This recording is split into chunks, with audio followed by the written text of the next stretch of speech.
al Señor. El peligro de resistir al Señor. Aleluya. Mire, como todos sabemos, Saulo de Tarso, Saulo era un hombre que tenía una doble ciudadanía, porque era judío por un lado y era ciudadano romano por otro lado. Aparte de todo eso, Saulo era fariseo. Los fariseos eran separatistas. Los fariseos consideraban que una persona que no fuera farisea no podía estar dentro de su grupo. O sea, eran exclusivistas. Tenían un grupo de personas que se caracterizaban por manifestar cosas físicas. O sea, una religión basada en atributos físicos. Por ejemplo, vestimenta. Ellos eran adictos a guardar los ritos de la ley. Pero sobre todas las cosas, los fariseos se caracterizaban porque habían añadido una cantidad enorme de reglamentos que no estaban en la palabra, reglamentos de los ancianos, y ellos guardaban esos reglamentos de los ancianos más que la misma palabra inclusive, hasta el punto tal que en una ocasión los fariseos estaban criticando a los discípulos de Cristo, porque los discípulos del Señor estaban comiendo con las manos sucias. Y es verdad que comer con las manos sucias trae problemas gastrointestinales. Sin embargo, comer con las manos sucias no trae problemas espirituales. Entonces los fariseos deshonraban a sus padres, no amaban ni honraban a sus padres ni a sus madres, pero sí criticaban a los discípulos de Cristo que lo hacían. Los criticaban porque estos comían con las manos sucias. Entonces, Pablo era un hombre celoso de la ley, pero muy celoso de la ley, de esa misma ley que estaba basada en una serie de reglamentos que ellos habían añadido a esa ley, y que esos reglamentos ellos los guardaban por encima de la misma ley. Entonces, bajo ese criterio, bajo esa noción, Pablo siente que hay un grupo de hermanos, que hay un grupo de personas a lo que él le llama aquí. Por eso le dije ahorita que subrayaran en el versículo 4, no, en el versículo 2, dice: y se le pidió carta para la sinagoga de Damasco, a fin de que si hallara alguno hombre o mujeres de este camino. Oiga, ¿cómo se le llamaba a los cristianos para ese momento? La gente de este camino. El término cristiano todavía no se había utilizado. Fue en Antioquía donde por primera vez a los discípulos se les llamó cristianos. Pero antes se le llamaba la gente del camino. Entonces Pablo consiguió carta para perseguir a la gente del camino, para perseguir a la gente que servían a Cristo, para perseguir a las personas que habían conocido de tú a tú al Señor y habían tenido una experiencia con Él. Aleluya. Y basada en esa religiosidad, dice aquí que Pablo consiguió carta del sumo sacerdote. Y yo quiero aquí abrir un paréntesis para que entendamos que este sistema sacerdotal que estaba siendo empleado en Israel en ese momento no era el sistema sacerdotal original que Dios estableció allá en el libro, en la ley. No, porque los sacerdotes, de acuerdo a la ley, debían ser de la tribu de Leví y de la familia de Aarón. O sea, si usted no era un levita, usted no calificaba para ser sacerdote. Pero si usted no era de la familia de Aarón específicamente, mucho menos podía ser sacerdote, y mucho menos sumo sacerdote. Pero en el periodo intertestamentario, en ese periodo donde Dios dejó de tratar con el pueblo, donde no habían profetas, donde no habían hombres que pudieran conducir y dirigir al pueblo de acuerdo a los principios divinos, en ese tiempo hubieron reyes que violentaron los preceptos de Dios hasta el punto tal que hubo un rey griego llamado Antíoco Epífanes que fue capaz de sacrificar hasta un cerdo en la casa de Jehová. Oiga, esa casa del Señor, que era para adorar el nombre del Señor, esa casa de Dios donde el pueblo debía ir a ofrecer sacrificio, fue mancillada, fue pisoteada, fue blasfemada, cuando Dios mismo había prohibido que el pueblo comiera carne de cerdo. ¿Usted se imagina sacrificar un cerdo en la casa del Señor? Entonces, este sistema sacerdotal establecido por Dios en el Antiguo Testamento culminó cuando esos reyes malvados que invadieron a Israel establecieron un sistema sacerdotal basado en cuestiones políticas. O sea, si yo soy el rey y me conviene, por ejemplo, que Israel sea el sumo sacerdote como rey, yo lo nombro como sumo sacerdote. Pero ya tú no eres sacerdote de acuerdo a la orden divina, de acuerdo a los preceptos bíblicos, de acuerdo a la tribu de Leví y a la familia de Aarón, sino que tú eres un sacerdote puesto por mí y tú vas a obedecer los dictámenes que yo como rey te imponga. Aleluya. Entonces, Saulo estaba persiguiendo a la iglesia, pero con un celo humano, con un celo carnal. Quienes le dieron permiso a Saulo para que persiguiera a la iglesia no fueron los sacerdotes instituidos por Dios. Quienes le dieron permiso a Saulo para perseguir la iglesia fueron los sacerdotes políticos y carnales que estaban puestos ahí como títeres. Aleluya. Entonces, Pablo en su ingenuidad espiritual, aunque él era un hombre preparado, capaz, con celo, aunque él era todo eso, Pablo estaba chocando contra una pared que todo el que choca contra esa roca, que todo el que choca contra esa pared se desmorona. Por eso el tema de este mensaje es el peligro de resistir al Señor. Pablo estaba resistiendo al Señor, estaba persiguiendo al mismo Señor. No eran los discípulos de Cristo, no era la gente del camino. Pablo estaba persiguiendo al mismo Señor Jesucristo. Porque oiga, hermano, si usted sirve a Dios, si usted es cristiano, oiga, usted es siervo de Jesucristo. El Señor está con usted y la Biblia dice que nada ni nadie podrá contra nosotros, nada ni nadie podrá contra la iglesia del Señor, porque la iglesia del Señor es tan poderosa, es tan fuerte, que ni aún las puertas del infierno prevalecerán contra ella, dice la palabra de Dios. Aleluya. No importa que vengan persecuciones a nuestras vidas, no importa que el diablo se levante como león en contra de nosotros, que si quiere que se levante, porque él no es un león nada, el verdadero león es el león de la tribu de Judá, Jesucristo, al que nosotros servimos. Aleluya.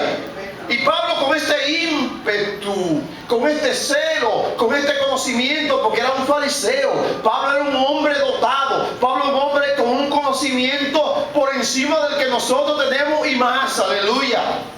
Por eso él mismo dice, posteriormente dice, todo lo que aprendí y todo lo que sé lo he tirado al zafacón, lo tengo como basura, porque he ganado algo mejor que eso. ¿Sabe qué? A Cristo Jesús, Señor nuestro. Aleluya. Y el apóstol Saulo, perdón, porque todavía no podemos hablar del apóstol Pablo, sino hablamos de Saulo. Él llevaba carta, un permiso legal. Oye bien, el sacerdote, el sumo sacerdote, le dio carta para perseguir a los pobres hermanitos, a la pobre gente del camino, a los pobres evangeliquitos, como decimos nosotros, que no somos pobres nada. Oiga bien, nosotros no somos pobres nada. Hay gente que dice, los pobres evangélicos. No. Yo no soy ningún pobre evangélico. Yo soy un evangélico lleno de la gracia y la misericordia de Dios. Aleluya. Pobres son aquellos que no conocen a Cristo. Aleluya. Y mientras Pablo iba con esa intención, dice la palabra que de repente aconteció que al llegar cerca de Damasco, repentinamente los rodeó un resplandor de luz del cielo, y cayendo a tierra, él oyó una voz que le decía, Saulo, Saulo, persigues? Saulo, ¿por qué me persigues? En otras palabras, Saulo, yo no me estoy metiendo contigo. Saulo, ¿tú crees que estás haciendo algo en favor de las costumbres y de los ritos? Porque es verdad, a Pablo era un amante y seguidor de los ritos. Dentro de su religión, Pablo creía que estaba correcto. Sin embargo, él no estaba correcto. Él estaba haciendo todo lo contrario a lo que Dios quería. Y dice la palabra que este resplandor los rodea. De repente Saulo cae a tierra, cae ciego. Escucha esta voz que dice: ¿por qué me persigue? Dura cosa te da cosas contra aguijón. En otras palabras, nadie puede pelear contra el filo. Imagínense que usted quiera boxear en contra de la pared. Póngase a golpear la pared para que usted vea que cada vez que usted le dé un golpe a la pared, es usted mismo que se lo está dando. No se puede resistir al Señor. Hay que obedecer al Señor. Hay que ser sensible a la voz de Dios. Si tú resistes al Señor, Dios no te va a bendecir. Si tú resistes al Señor, Dios no te va a sanar. Si tú resistes al Señor, tus problemas no se van a resolver. Y hay gente que está resistiendo al Señor. Dios quiere bendecirlo. Dios quiere transformarlo. Dios quiere levantarlo. Dios quiere sacarlo del polvo. Sin embargo, ellos están resistiendo al Señor. Tienes que levantarte y decir, como dijo Pablo: Señor, ¿qué quieres que haga? Hay momentos en la vida cuando tenemos que decirle: Señor, ya no voy a pelear más contigo. Tú no puedes pelear contra Dios. La Biblia dice: ¿quién eres tú, oh hombre, para que pelees con Dios? La Biblia nos habla de un profeta, el profeta Isaías, que Isaías tuvo una visión celestial, así como esta visión que tuvo Pablo. Lo que pasa es que la visión de Pablo fue más dolorosa, porque la visión de Pablo lo dejó ciego por 3 días. Si Pablo no había ayunado en su vida, déjeme decirle que tuvo 3 días de ayuno, aleluya. Si Pablo no había orado en su vida, déjeme decirle que esta vez cuando el ángel se le aparece a Ananías, le dice: mira, Ananías, ve a la calle tal, número tal, que allí hay un señor llamado Saulo y él ora. Aleluya. ¿Sabe usted una cosa, hermano? Que cuando usted y cuando yo no queremos orar por la buena, entonces Dios nos pone a orar por la mala. Hay situaciones en la vida que se nos presentan que tenemos que tirarnos de rodillas y meternos en oración y orar y orar y orar sin cesar. ¿Sabe por qué nos pasa eso? Porque cuando se nos convoca a orar por la buena, entonces no estamos dispuestos. Entonces Dios nos pone a orar por la mala. Oiga, Dios tiene una cosa, es que cuando Dios aprieta, no hay manera de que Dios nos suelte, a menos que no le digamos: Señor, ¿qué tú quieres que haga, Señor? Aleluya. Y el profeta Isaías, en el capítulo 6, tuvo una visión celestial. Y déjeme decirle algo, porque yo escucho mucha gente que tiene visiones, pero hay gente que tiene visiones y cada día son peores. Yo no creo en nadie que tenga visiones y que se ponga peor cada día. Hay que revisar esas visiones. A veces no son visiones, a veces son experiencias producto de pensar mucho en una cosa, pensar mucho y mucho. Eso es como el que está enamorado, se sueña todos los días con la muchacha con la que está enamorado. Eso es así. Hay personas, por ejemplo, que comen mucho y se acuestan con la barriga llena y se sueñan con los ángeles, se sueñan con esto y con aquello. Eso no son visiones, son sueños. Son sueños. Porque una visión celestial produce automáticamente un cambio espiritual. O sea, si tú me muestras a una persona que según él tuvo una visión celestial, pero no me muestra a una persona que ha tenido un cambio sustancial en su vida, yo te voy a decir que ese no tuvo ninguna visión. Porque el resultado, de acuerdo a la Biblia, de tener visiones celestiales es un cambio radical. O sea, Dios no va a gastarse el tiempo dándole visiones a la gente simple y llanamente para que las cuenten. Ese no es el propósito. El propósito en la palabra de Dios de una visión celestial, de un sueño espiritual, de una revelación, el propósito de Dios es un cambio radical en la vida.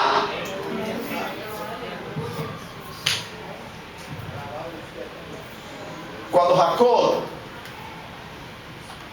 lucha con el ángel allí y se involucra en aquel combate en el que Jacob le dice al Señor: no te suelto hasta que tú no me bendigas.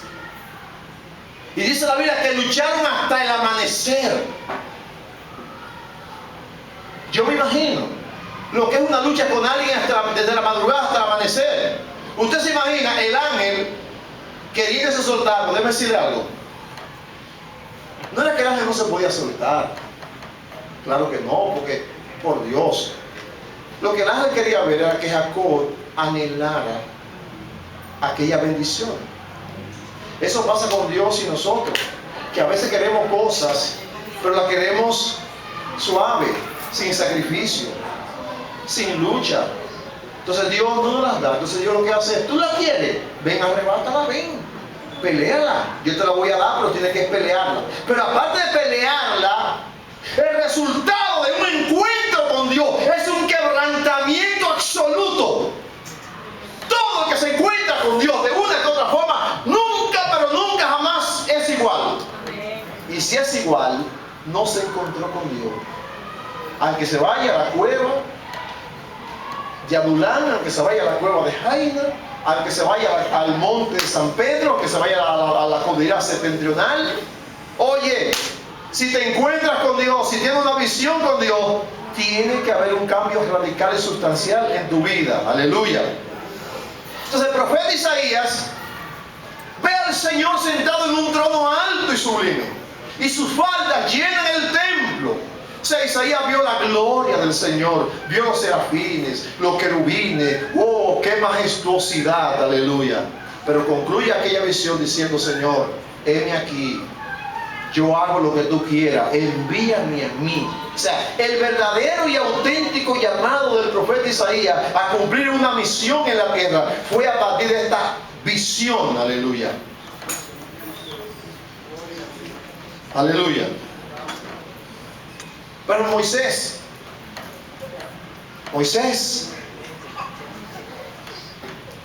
estaba en el desierto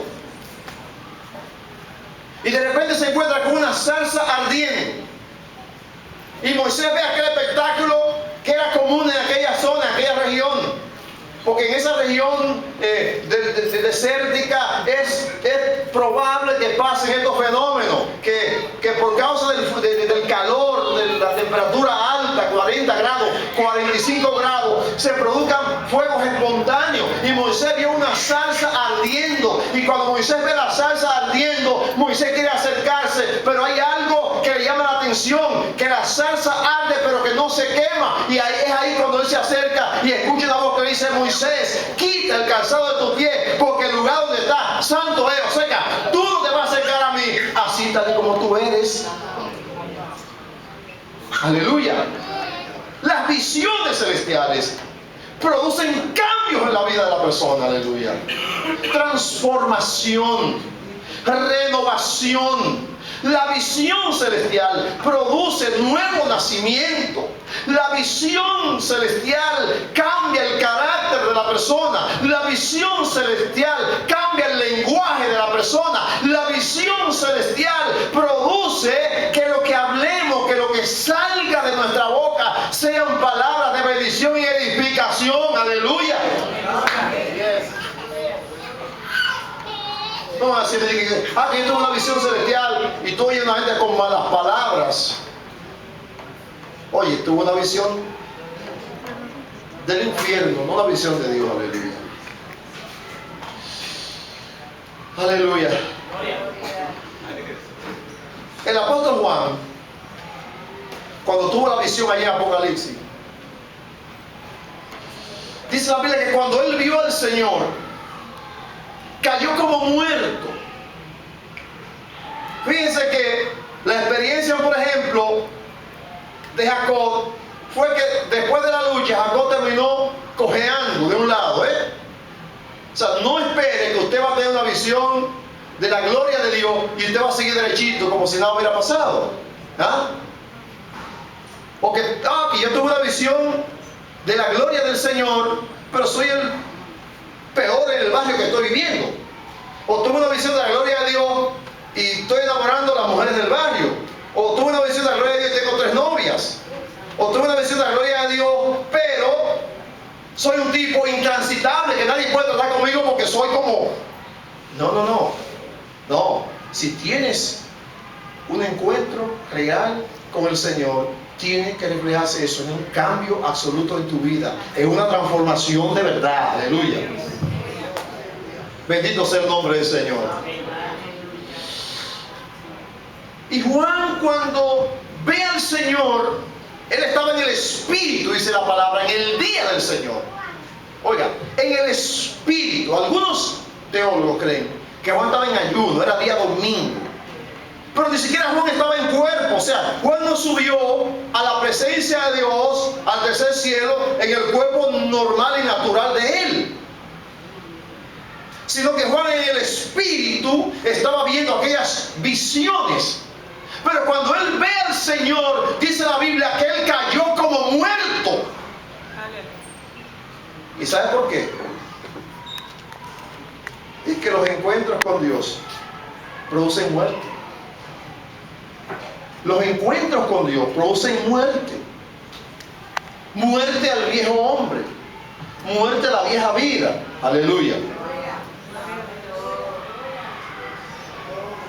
Por eso Saulo de Tarso, que va con todo su ímpetu, con todo su conocimiento, con toda su religiosidad, con todo su vestimenta de fariseo, con todos los atributos humanos habido y por haber, con cartas para perseguir a la iglesia. Por eso cuando Saulo se encuentra con el Señor, cae a tierra y su ego se desmorona, se va por el suelo, y de repente Saulo dice: Señor, ¿qué tú quieres que yo haga? Y la pregunta que yo hago y me hago a mí mismo: Señor, ¿qué tú quieres que yo haga? ¿Tú le has preguntado al Señor: Señor, ¿qué tú quieres que tú hagas? ¿Le has preguntado a Dios qué es lo que realmente Dios quiere que tú hagas? Porque muchas veces estamos haciendo cosas que no son las cosas que Dios quiere que nosotros hagamos, sino que estamos haciendo las cosas que nosotros queremos hacer. Y como son las cosas que queremos hacer, entonces queremos que Dios se meta en las cosas que nosotros queremos hacer. ¿Sabe qué pasa? Que cuando hacemos las cosas que queremos hacer, entonces Dios no se mete en las cosas que nosotros queremos hacer, porque no es cuestión de lo que queramos hacer. Por eso Pablo dice posteriormente: con Cristo estoy juntamente crucificado, ya no vivo yo, mas vive Cristo en mí. O sea, por ejemplo, como el joven o la joven que se enamora, no busca la dirección de Dios para nada, y después entonces quiere que Dios resuelva el problema que él mismo se originó. Tú tienes que meter a Dios en tu vida. Tienes que meter a Cristo en tu relación. Tienes que meter a Cristo en tus estudios. Mete a Cristo hasta en la cocina, en el baño, en los aposentos. Busca la dirección de Dios para todo lo que tú vas a hacer. Es que ya no vivo yo, ya no vives tú, es Cristo que vive en ti. Pedro dice: antes me ceñía yo, ahora me ciñe otro. O sea, antes yo me vestía, ahora me viste otro. Aleluya.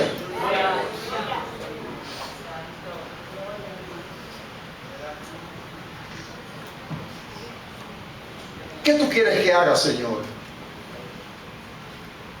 Y el Señor le dice: mira, levántate y entra en la ciudad y allí se te dirá lo que debes hacer. Eso parece como algo sencillo, pero no es tan sencillo. ¿Sabe por qué?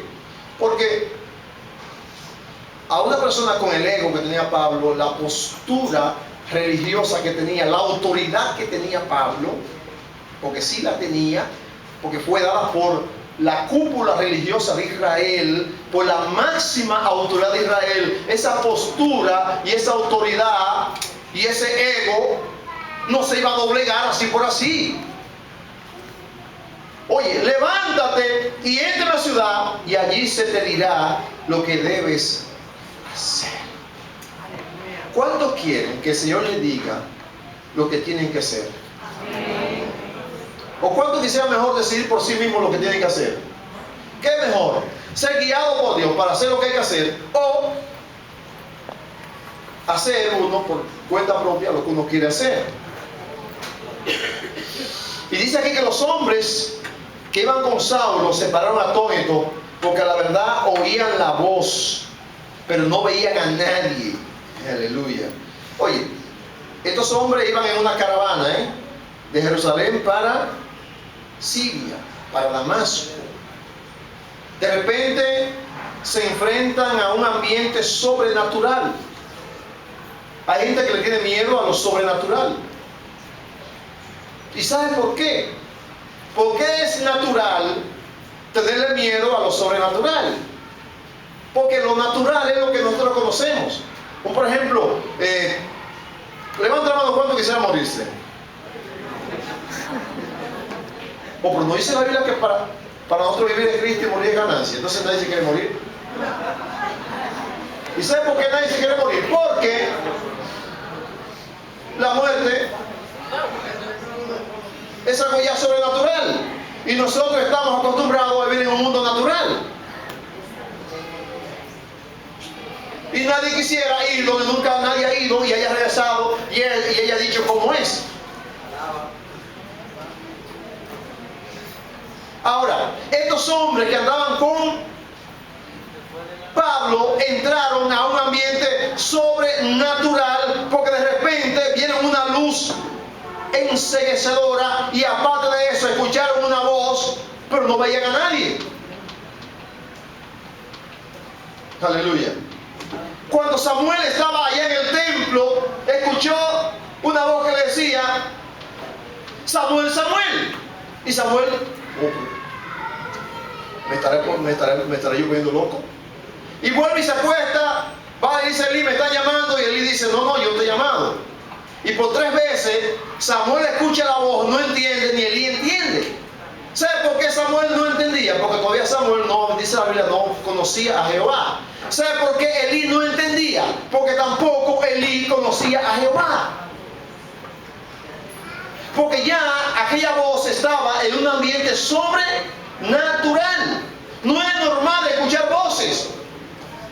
Si usted escucha voces y va donde un psiquiatra, le van a decir que usted tiene problema de esquizofrenia. Y lo van a medicar. Y le van a dar tranquilizante y lo van a dar un proceso. Pero aquí se escuchó una voz poderosa. Y no era que aquellos hombres tenían esquizofrenia. Era que Dios estaba masacrando el ego de un hombre que se había levantado contra él. Necesitamos ser machacados por el Señor, hermanos. Dios tiene que derribar nuestro ego para que Cristo viva en nosotros. Nuestro ego, nuestro yo, tiene que ser masacrado para que la gloria de Dios se manifieste en nosotros. Nuestro ego tiene que ser pisoteado. Gloria a Dios. Nuestra voluntad tiene que ser sumergida en las aguas del Señor. Nuestros deseos tienen que ser sumergidos en las aguas del Señor para que Dios se manifieste en nosotros y saque de nosotros lo mejor de nosotros. Aleluya. Oye, lo mejor de ti no ha salido todavía.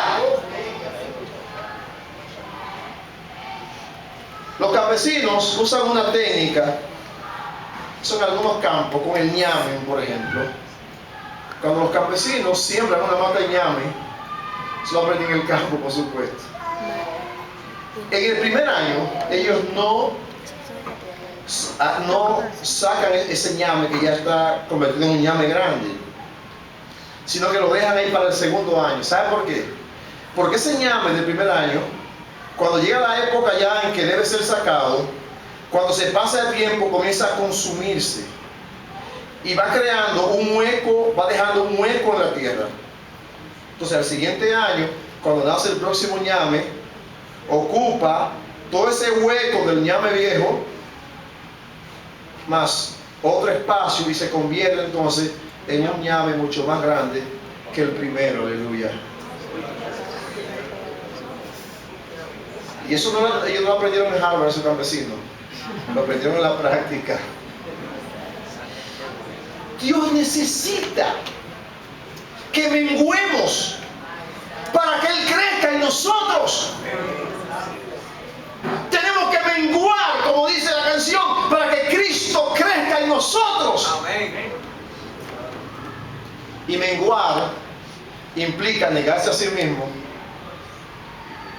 dejar de ser yo para ser Él, dejar de vivir yo para que Él vive en mí, dejar de gobernarme yo para que Él me gobierne a mí. Aleluya. ¿Cuánto quiere ser gobernado por el Señor? Amén. Aleluya. ¿Cuánto quisieran tener una visión como la que tuvo Pablo?